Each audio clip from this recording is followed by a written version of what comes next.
Assalamualaikum warahmatullahi wabarakatuh. Cicit cicit cuit, cicit cicit cuit, kita bercuit. Kita mau podcast nih guys. Kecap di warung dibeli Anya. Halo semuanya. Selamat datang di Dua Cuit Podcast. Kita punya nama panggilan buat kalian. apa tuh Sayang? Namanya, Nungguin ya. jadi namanya itu Cuiti. Cuti. Apa itu cuti? Kepanjangan Cuiti itu Cua Cuit Cuiti karena kalian semua manis banget. Aduh lucu ya Sel.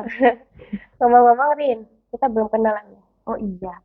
Hai Sobat Cuti, kenalin aku Karin Rasmani Haria Fatahar. Dan aku Zakiani sama saya Widanti dari kelas 11 5. Oh iya Sel. Kita bakal nemenin kalian. Selama 20 menit ke depan. Sobat Cuiti udah siap belum dengerin cuitan kita? Kalau udah siap, jangan lupa siapin tempat duduk yang nyaman, cemilan yang enak, dan kendaraan yang tepat ya. Aku udah dengar nih, dari tadi suaramu agak serak-serak gitu. Sel. Kenapa nih Sel? Wah, aku emang lagi sakit Rin. Akhir-akhir ini hawanya emang lagi nggak enak kan. Banyak orang sakit. Ya sih Sel, teman-temanku juga sampai masuk IGD gitu Sel. Emang lagi parah sih ini hawanya. Sobat Cuti, jangan lupa jaga kesehatan ya. Nah, kalau kabar Sobat Cuti sendiri nih gimana? Apa? Baik. Apa? Buruk? Tulis di kolom komentar ya, Sobat Cuti. Oh iya, liburan kemarin kamu kemana aja? Kalau liburan kemarin aku nggak kemana-mana sih Rin. Cuma nongkrong aja sama temanku. Kalau kamu liburan kemana nih? Aku juga nggak kemana-mana sih, Sel. Soalnya aku lagi fokus latihan buat skripsi sudah kemarin. Oh gitu. Sibuk banget sih itu kan Rin. Iya sih, aku tapi senang sih, Sel. Bisa berpartisipasi di sudah kemarin, Sel. Kayak ada kesemangat sendiri. Bener juga. Oh iya Rin, kamu ngerasa gak akhir-akhir ini tugasnya banyak banget? Ngerasa sih, Sel. Kayak tiap hari tuh ada aja tugas.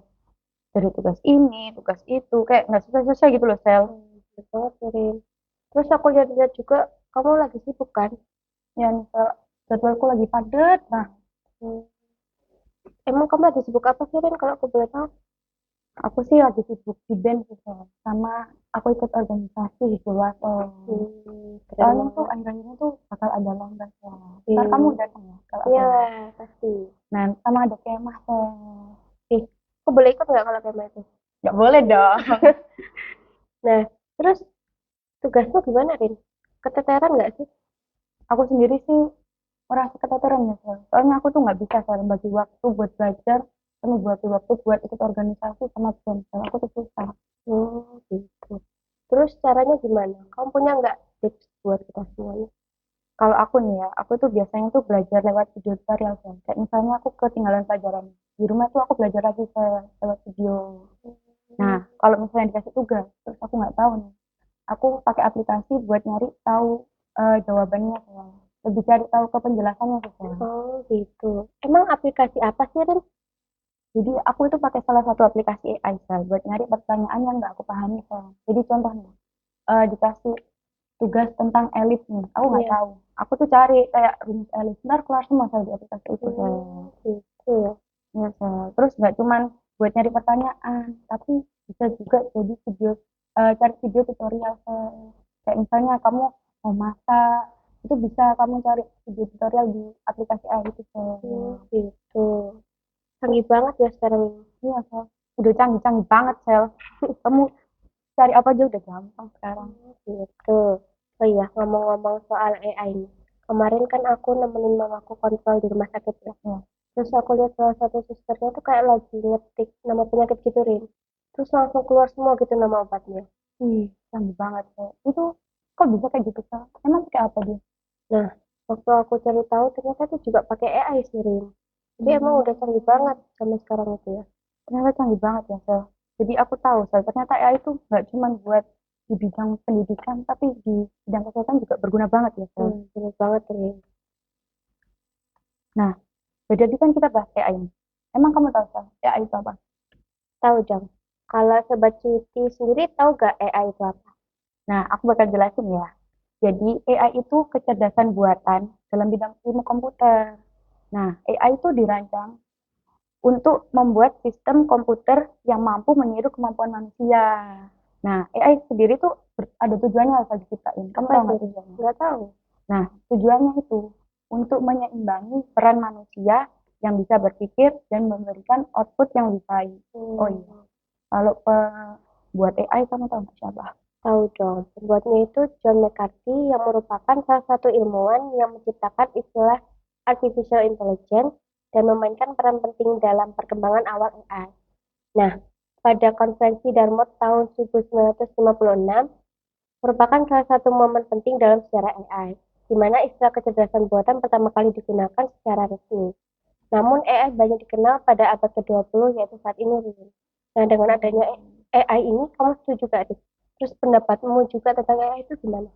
Aku sih setuju banget ya soal dengan adanya AI ini. Soalnya tadi itu saya ngebantu aku dalam proses pembelajaran saya. Iya Nah, juga sih. ternyata itu aplikasi AI itu ada banyak loh saya. Apa aja tuh, Rin, kira-kira? Di Indonesia itu yang terkenal itu ada tujuh saya. Ada Copy AI, ada ChatGPT, ada Luminar AI, ada Oracle, ada DAL-E, ada Lala AI, sama Outman. Banyak banget Oh, kan gitu. saya. Iya, aku juga baru dengar sih itu. Nah, aku bakal jelasin ke kamu nih kali ini tuh tentang ChatGPT saya. Jadi Hmm. yang Oke, paling banyak gimana? gunain aja nih saya. Nah, ChatGPT itu kegunaannya banyak banget saya. Salah satunya itu bisa untuk proses pembelajaran. Nah, ChatGPT itu bisa memahami dan menjelaskan pertanyaan yang diberikan oleh kita, Sel. Jadi itu Oh, layaknya kita gitu. kayak tanya ke guru gitu loh, Sel. Oh, iya. Nah, nggak hanya ngasih penjelasan, Sel, tapi ChatGPT itu bisa jadi tutor virtual untuk belajar online. Yang kayak tadi tuh loh, Sel, kayak kamu nyari tentang tutorial apa, ntar keluar juga, Sel. Oh, Kayak gitu, rumus-rumus bisa, Rin. Sel. Oh iya, kayak gitu tuh bukan bikin malah anak gampangin tugas nggak sih? Iya sih, bisa juga sih kayak gitu. Tapi kan tergantung ya, soalnya kita pakai aplikasi itu dibuat apa. Kalau aku sendiri pakai itu tuh pas kayak benar-benar ujung, soalnya kayak aku udah nggak bisa. Terus aku cari video tutorial lewat itu sama cari penjelasannya. Soalnya. Oh, gitu, Nah, Rin. makanya dari itu tuh kita tuh nggak bisa jadiin jawaban dari ChatGPT atau aplikasi AI lain buat jadi patokan jawaban kita. Soalnya. Kita harus milah-milah juga sih. Soalnya. Oh, gitu. Iya, deh. Soalnya kan belum tentu benar gitu loh. Soalnya. Iya sih, benar juga. Aku juga pernah sering pakai ChatGPT buat referensi tugas bahasa Inggrisku. Dan emang membantu banget gitu loh. Intinya, Sobat Cuiti jangan salah gunain aplikasi AI ya. Nah, benar kan Sel ngebantu banget. Gampang nggak kamu gunainnya? Gampang banget. Kayak tutorial tuh langsung keluar semua gitu loh, Rin. Jadi gampangin kita yang pelajar buat belajar Oh, lebih giat iya, gitu. aku setuju sih, Sel. Nah, kamu tahu nggak sih, Sel? Ternyata ChatGPT itu nggak cuma ngebantu kita yang sebagai siswa ini, tapi juga ngebantu guru. Nih, gimana tuh maksudnya, Rin? Jadi itu biasanya tuh guru-guru tuh pakai aplikasi AI atau ChatGPT ini tuh buat ngebuat editing atau kuis. Kayak yang biasanya kita kerjain di kelas ya, Sel, kuis-kuis itu. Oh, iya, iya. Nah, itu tuh pakai aplikasi AI, Sel. Aku baru tahu, Rin. Nah, ChatGPT itu juga bisa untuk menyusun rencana pelaksanaan pembelajaran atau RPP. Nah, contohnya tuh kayak misalnya ada guru masuk kelas, kita kan pernah nggak nonton kayak guru masuk ke kelas kita, terus kayak tanya, "Kita hari ini belajar apa nih?" Pernah sih, Rin. Nah, buat meminimalisir kejadian itu, biasanya tuh guru-guru tuh udah nyiapin RPP dari sebelum pembelajaran, jadi tuh Oh, biar nggak gitu. bingung. Kan daripada jam kos, Sel. Iya, bener juga. Nah, nggak cuman bikin RPP nih, Sel. ChatGPT itu juga bisa digunakan buat membuat instrumen penilaian, Sel. Wih. Nah, biasanya itu yang gunain ChatGPT itu buat guru-guru yang eh, kayak kurang waktu buat nyiapin gitu loh, Sel. Jadi tuh Oh. kebantu banget sih kalau pakai aplikasi AI ini, Sel. Nah, emang ada buktinya ya, Rin? Ada dong. Jadi ini aku bacain ya. Menurut Jurnal Inovasi Pendidikan dan Pembelajaran Sekolah Dasar yang berjudul Implementasi Pembelajaran Artificial Intelligence bagi siswa sekolah dasar di Kota Batu Malang, Jawa Timur.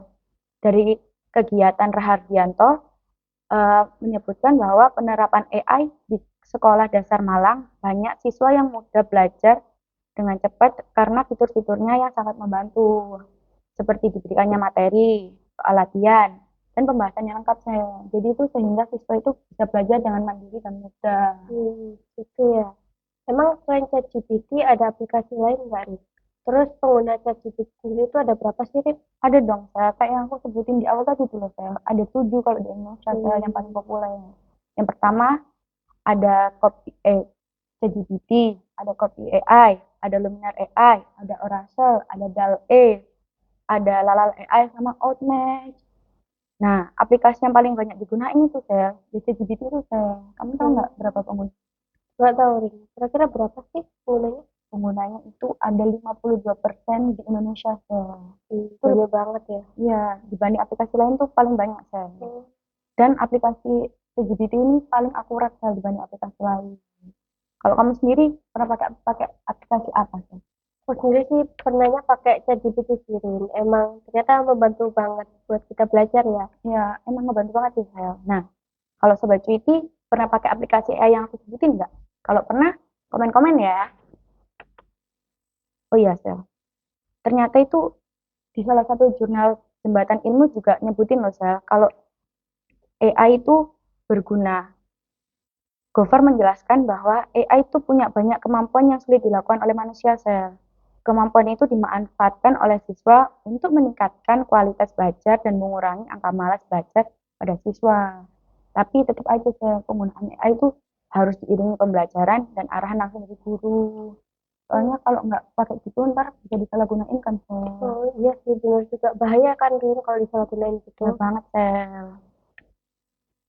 Nah, tadi kan kamu cerita ya, Sel, pas nganterin mamamu kontrol ke rumah sakit tuh, Iya. kamu melihat salah satu dokter atau sistemnya tuh kayak ngetik-ngetik itu kan. Hmm. Katamu itu ternyata AI Iya. di bidang kesehatan kan. Itu Nah, menurutmu kamu setuju nggak sama AI ini? Kan?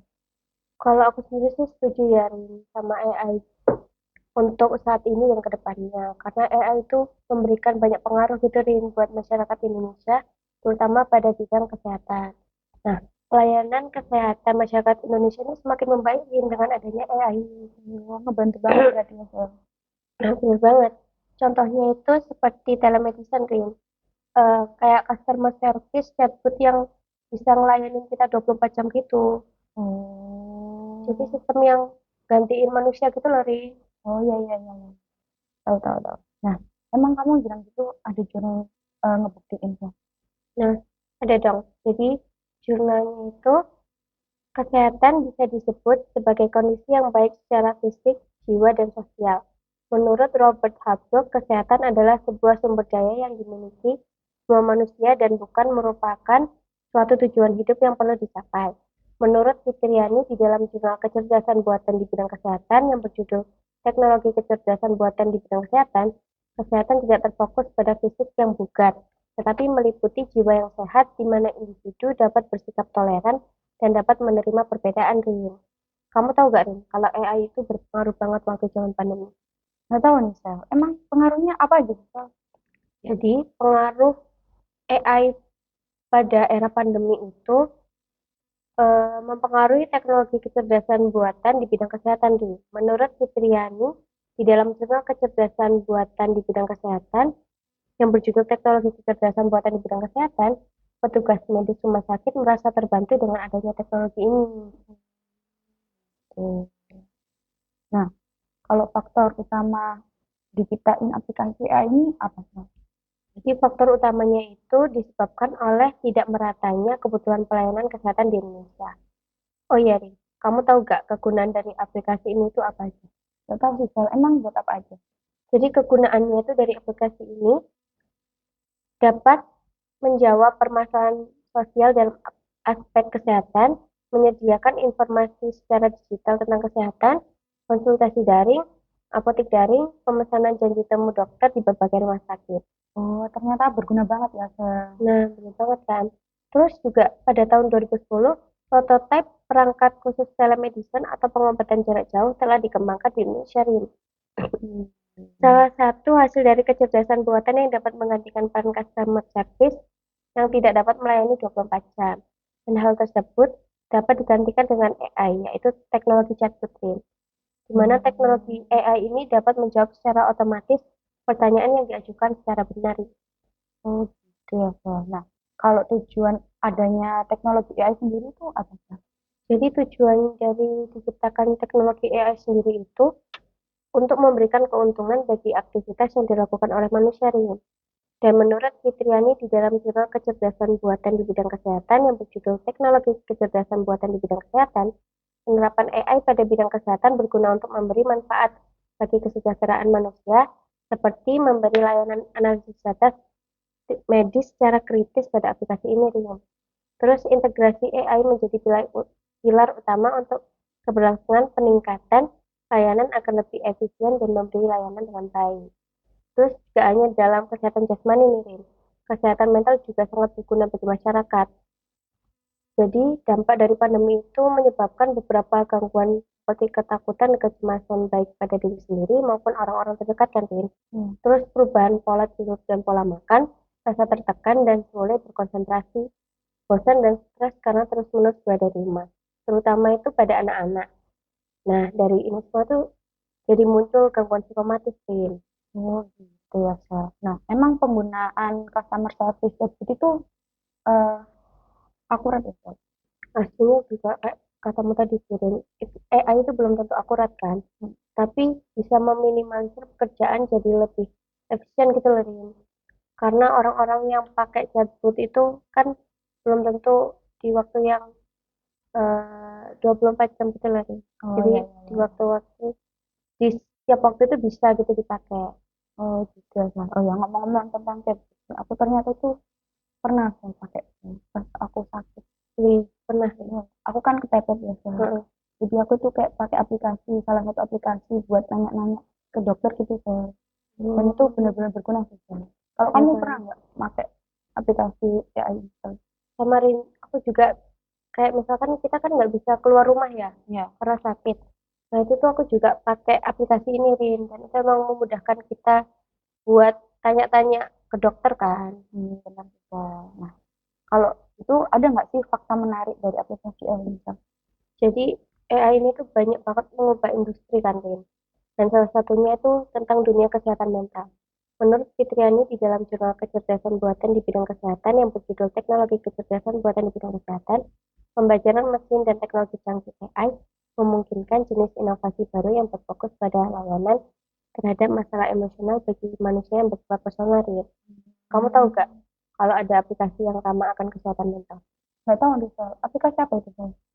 Jadi itu ada aplikasi yang ramah akan kesehatan mental, Rin. Namanya Ginger.io. Ginger.io Hmm. ini tuh aplikasi yang menggabungkan mesin dengan jaringan untuk memberi tingkatan dari aplikasi ini. Oh Terus gitu. juga, kamu tahu nggak cara kerjanya gimana? Nggak tahu sih Sal. Emang cara kerja di GPO itu gimana? Nah, cara kerja dari Ginger.io itu memakai data dari pengguna, kemudian memantau kebiasaan dan aktivitas individu terhadap aplikasi ini, dan akan disesuaikan dengan penyakit mental dan memberi sebuah tanda di akun tersebut, Rin. Oh gitu ya Sal. Berarti kayak kita itu nyeritain masalah kita apa, terus bakal direspon dan kasih solusi kayak gitu lah Sal, cara Iya, kerjanya. benar banget. Jadi, kita yang punya suatu masalah, nggak tentu di jasmani juga, tapi di mental itu juga bisa kebantu dengan adanya aplikasi ini, Rin. Oh, berguna banget ya Sal. Nah, Keren benar sih. banget. Aku baru tahu Sal. Ternyata ini nambah wawasan sih Ya Sal. kan? Semua wawasan banget ini memang. Nah, kira-kira ada lagi nggak fakta menarik tentang aplikasi AI ini? Ada dong. Jadi fakta menarik dari aplikasi AI itu, sekarang telemedicine udah punya regulasi di Indonesia sendiri, Rin. Semuanya tertuang dalam Peraturan Menteri Kesehatan Nomor 20 Tahun 2019. Menurut Hidayati di Hmm. dalam artikel Prince yang berjudul Telemedicine, layanan telemedis itu juga tak terbatas pada konsultasi saja. Ada juga pelayanan teleradiologi, tele-EKG, dan tele-USG. Oh ya, Rin, kamu tahu nggak ada berapa persen orang yang tetap menggunakan aplikasi layanan kesehatan jarak jauh? Nggak tahu Sal. Emang ada berapa? Ada banyak kan Sal? Nih, jadi aku jelasin ya. Ada ini nih, tertulis dalam pasal 3 dan menurut survei McKinsey, sekitar 66% orang tetap berencana menggunakan layanan kesehatan jarak jauh meski pandemi itu telah usai, Rin. Oh, jadi selama pandemi itu juga terbantu ya Sal. Iya, benar banget. Nah, berarti AI ini berguna banget ya Sal di era pandemi. Iya, Oh gitu ya, Sel. gak cuma di era saat ini aja guys, jadi di era pandemi itu juga membantu. Nah, gimana nih, Sobat Sweety setuju nggak sama penjelasan kita? Tulis di kolom komentar ya. Kalau aku sendiri sih, setelah dijelasin sama Sally tadi, aku jadi tahu sih, AI itu nggak cuma berguna di bidang pendidikan, tapi di bidang kesehatan juga. Nah, dan ternyata banyak loh orang yang terbantu dengan adanya AI ini. Nah, bener banget kan, Tin? Aku juga, yang kayak kamu jelasin tadi tentang AI di bidang pendidikan, aku juga setuju sih, Rin, sama penjelasanmu. Karena aku sendiri tuh merasa terbantu dengan adanya aplikasi tersebut. Tapi tetap kita tuh harus belajar kan, Rin? Ya, benar banget. Kita nggak Nah, boleh ya guys, salah gunain AI. Jadi, kesimpulan yang bisa kita ambil itu dari penjelasan kita berdua, AI adalah salah satu sistem yang sangat berguna di masa kini maupun masa yang akan datang di segala bidang, terutama di bidang pendidikan dan bidang kesehatan. nah, gimana nih Sobat Cuci? Udah pada ngerti kan? Mungkin segitu dulu ya yang bisa kita sampaikan ya, Rin ya. Ya, Kalau misalkan Sobat Cuci ada penjelasan lain tentang AI, bisa ditulis di kolom komentar di bawah ya. benar banget nih. Aku juga pengen tahu nih, Sobat Cuti terbantu terbantu dengan adanya AI itu di bidang apa? Kalau Sobat Cuti suka nih sama podcast kita, jangan lupa like, Like, comment, comment, share, share, and and subscribe. subscribe. Oh iya nih, Sel. Sebelum berpisah nih, kamu ada kata-kata nggak? Sel? Aku sih ada sih, Rin. Jadi kata-kata hari ini, jangan gunain AI sembarangan ya guys. Benar banget nih, Sel. Kalau kamu ada nggak, Rin, kata-kata buat Sobat Cuci? Aku sih nggak ada sih, Sel, tapi aku ada pantun. Wih, aku mau denger dong tentunya. Ambil jarum sambil ngunyah. Cakep. Wassalamualaikum warahmatullahi wabarakatuh semuanya. Bye-bye. Bye-bye.